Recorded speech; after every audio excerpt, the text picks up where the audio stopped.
अभी हम पहुंच चुके हैं राजधानी भुवनेश्वर के उपकंठ में जटनी पर।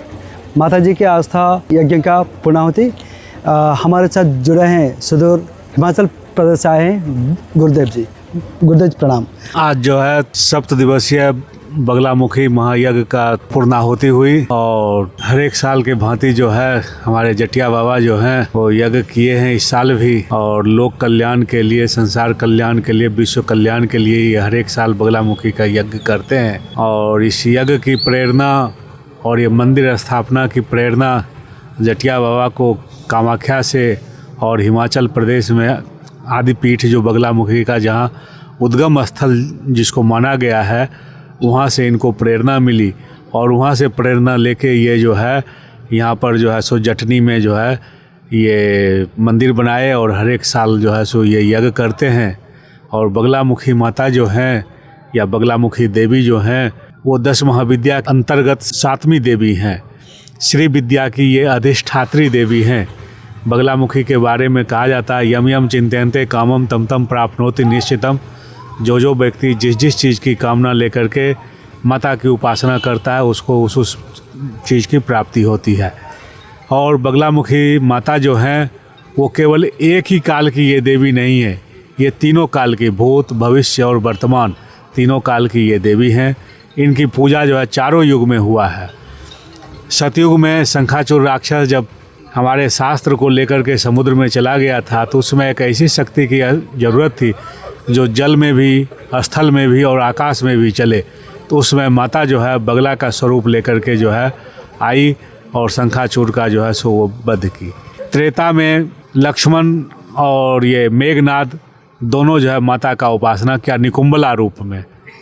द्वापर में इसको ब्रह्म विद्या कहा गया। अर्जुन और अश्वत्थामा को जो है वो ब्रह्मास्त्र विद्या की दीक्षा, या जो उसमें जितने भी ब्रह्मास्त्र चलाने वाले थे वो। और कलयुग में जो है बगलामुखी की जो है नाम दिया गया। बगला नाम इसलिए पड़ा, बगल से जो शक्ति उत्पन्न हो, विष्णु भगवान के बगल से, महादेव के बगल से, दोनों का जो मन हर एक जगह जो है कहीं पर विष्णु स्वरूप पूजा होता है, कहीं महादेव का जो है शिव स्वरूप में पूजा होता है। लेकिन आपके बगल में भुवनेश्वर में जो लिंगराज मंदिर है वहाँ विष्णु और शिव दोनों के बगल से जो शक्ति उत्पन्न हुई, इसीलिए इसका न तो इसका स्वरूप में कोई बगला की जो है सो माता की सवारी है, न बगला के समान जो है सो मुख है। बगल से जो शक्ति उत्पन्न हुई वो बगला हुआ। दूसरी बात, बगला की साधना जो है 2 व्यक्ति हमेशा से करते आए हैं, राजा लोग भी किए। राजा लोग जो है लड़ाई जीतने के लिए इसकी शक्ति की उपासना, बगला शक्ति की उपासना किए, और संत लोग जो है जंगल में हिंसक जानवर से अपनी रक्षा के लिए जो है इसके शक्ति की उपासना किए। जितने भी आप देखते होंगे लोग कहते हैं एक ही घाट पर जो है बाघ और बकरी दोनों पानी पीता था। ये सारे के सारे लोग जो है बगलामुखी के साधक रहे थे। और हर एक साल के भांति इस साल भी ये यज्ञ हुआ, पूर्णाहुति हुई और बहुत बढ़िया से यज्ञ हुआ। और हम लोग गुरुजी बस एक चीज़ जानना चाहेंगे कि कलयुग के अंतिम कालखंड में मातृशक्ति यानी माता बगलामुखी जी का क्या रहेगा रोल? कलयुग के तो अंतिम काल में ही तो बगलामुखी का जो है असली रोल आएगा। अभी तो रोल होना जो है शुरू हुआ है। आज से जितने भी लोग यहाँ पर हैं और जो तंत्र साधना से या शक्ति साधना से परिचित होंगे, तो 15 साल पहले तक लोग बगलामुखी का नाम नहीं जानते थे। बहुत कम लोग जो गुप्त रहस्य को जानते थे वही बगलामुखी के रहस्य को या बगला विद्या को जानते थे। तो इस समय में जो है बगलामुखी की जो है साधना का या बगलामुखी देवी का जो है शक्ति का जो है बहुत महत्वपूर्ण रोल अदा होने वाला है। इस रहस्य को हम आज कर रहे हैं। इस रहस्य को लोग अभी नहीं जान रहे हैं। अभी लोग सिर्फ इतना जानते हैं खड कर्म में मारण, मोहन, वशीकरण, उच्चाटन, ये सब कार्य में इसकी जो है लोग उपाय करते हैं, या इसके लिए मारण के लिए कोई उपाय करते हैं, कोई वशीकरण के लिए बगला साधना करते हैं, कोई उच्चाटन के लिए करते हैं। लेकिन अंत में मुक्ति जो है कली काल में जो है बगला से ही, क्योंकि 2 चीज़ की, धन की और ऐश्वर्य के 6 लक्षण हैं। उसमें जो है एक लक्षण जो है मुक्ति का लक्षण है। तो बगला की साधना जो है अंत में जो है मुक्ति के लिए ही लोग करेंगे। और मुक्ति कैसे होगी? तो माता के जब तक हम शरण में नहीं जाएंगे, जब तक उसकी कृपा के लिए हम उसकी शरण में नहीं जाएंगे, तब तक हम जो है मुक्त नहीं होंगे।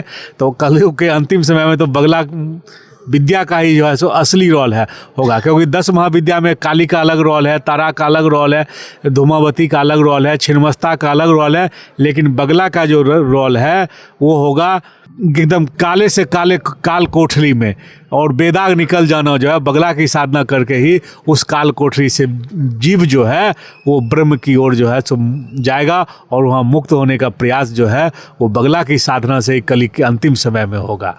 तो हम ये मान सकते हैं कि मातृशक्ति अब जागृत हो चुके हैं। बगला प्रत्यक्ष प्रमाण है। 15 साल पहले तक जिसको नहीं जानते थे आज जो है सो घर घर में लोग जान रहे हैं। ये तो प्रत्यक्ष प्रमाण आप देख रहे हो, इसके लिए कहना क्या है। और इसका जो है निरंतर जो है ये ऊपर की ओर ही अग्रसर होगा, क्योंकि जब विद्या जो है ऊर्जा जो है एक बार जो है सो जागृत हो जाती है तो वो आधा की ओर नहीं जाती है, वो अग्रसर ही होती है, वो ऊपर की ओर ही जाती है। और आज अगर 10,000 लोग, मतलब 10,000 में अगर 5,000 लोग बगला शक्ति को जान रहे हैं, जिस समय आज से 15 साल पहले 100 आदमी जानते थे, आज 1000 में आएगा, कल लाख में आएगा, परसों करोड़ में आएगा। और यहाँ तो कुछ भी नहीं है। आप हिमाचल में आके देखिए, नलखेड़ा में जाके देखिए, ये दांतिया में जाके देखिए, हिमाचल में तो पर डे कम से कम 1 लाख आदमी वहाँ हवन करते हैं।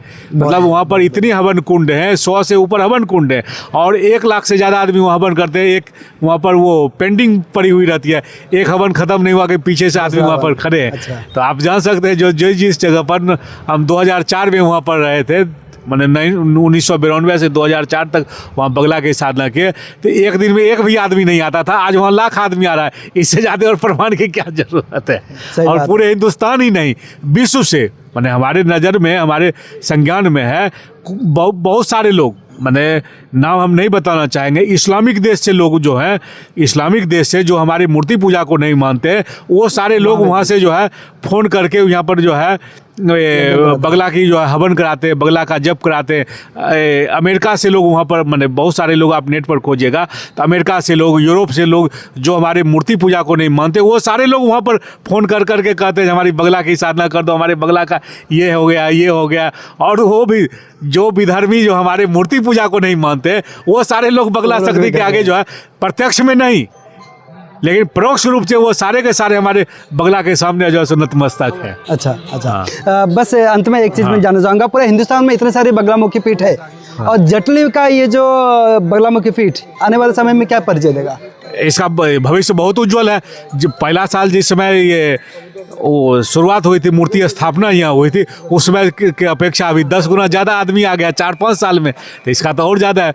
और दूसरी बात, जगह की महत्ता नहीं, बल प्रभाव ने सोवंते स्थान प्रभाव, स्थान का तो प्रभाव होता है, लेकिन यहाँ अगर साधक जो है मजबूत होगा, बलिष्ठ मन का साधक होगा, तो ये जगह अपने आप जागृत हो जाती है। जगह जो है माई जो है मूर्ति रूप में नहीं, साधक रूप में, साधक के शक्ति के रूप में वो जागृत होती है। और अगर जटिया बाबा बढ़िया साधना करे, क्योंकि हम बताए हुए हैं, और ये अगर बढ़िया साधना करे तो ये जगह जो है बहुत ही जागृत जगह होगा, क्योंकि दूर दूर से लोग आ रहे हैं तो और लोग आएंगे।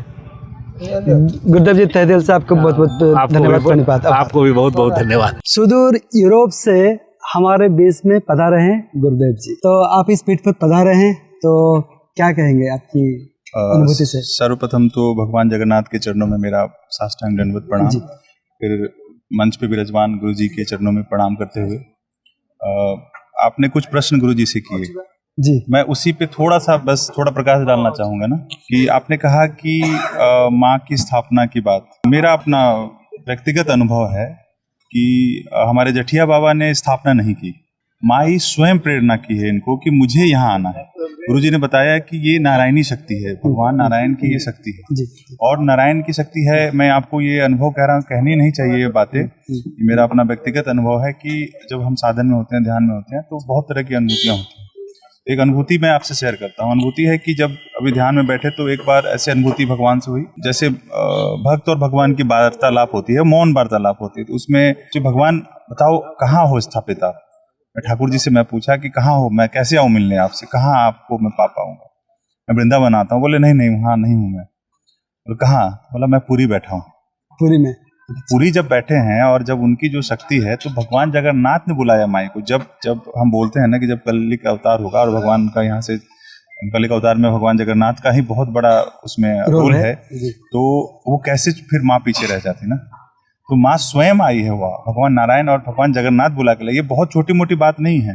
अभी गुरु जी ने कहा कि जब शुरुआत हुई थी बहुत छोटे रूप में, एक प्रेरणा आई, हमने कहीं और किया स्थापना, वहाँ नहीं बात बनी, तो माई को वहाँ नहीं बैठना था। एक और जगह भाई से हुआ था स्थापना की बात, वहाँ मंदिर हमने 2 फ्लोर ढलवाए, लेकिन नहीं बात, माई को यहाँ आना था, जटनी आना था। वो स्वयं आई है। अच्छा। और आई है तो उस अनुभूति को आप यहाँ देखिए कि जब आई वो ऊर्जा इतनी बढ़ती जा रही है कि हर बार नया अनुभव, नई अनुभूति, नई चीजें, नए लोग जुड़ते जा रहे हैं। बिल्कुल बिल्कुल। तो ये तो अभी आरंभ है। अब आरंभ कितना प्रचंड होगा है वो भगवान जगन्नाथ और माई जानती है। होगा।